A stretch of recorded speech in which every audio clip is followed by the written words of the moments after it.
महाराष्ट्राच्या मंत्रिमंडळाने वाळू धोरण मंजूर केलं आहे।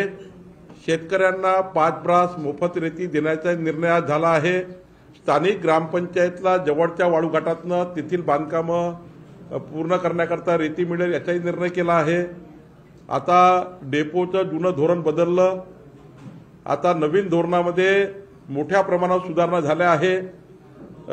जेवढी डिमांड आहे तेवढी सप्लाय पूर्ण आम्ही करणार आहोत आणि मध्यमवर्गीय लोकांना स्वस्त वाळू मिळेल।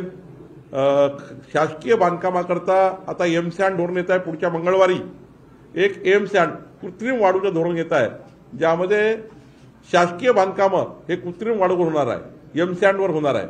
दगडापासून तयार केलेली रेती, दगडापासून तयार केलेली सँड, आणि ती इतकी पॉवरफुल असणार आहे।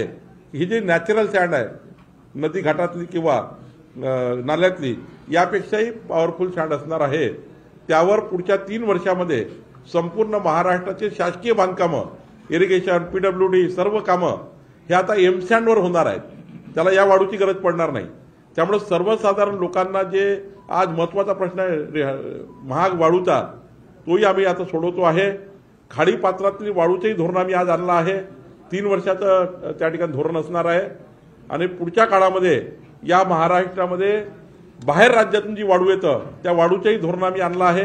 त्यावरही आम्ही कडक त्या ठिकाणी कारवाई करणार आहोत आणि माफियागिरी बंद करण्याकरता नवीन वाळू धोरणाचा त्या ठिकाणी मोठ्या प्रमाणावर सपोर्ट मिळणार आहे।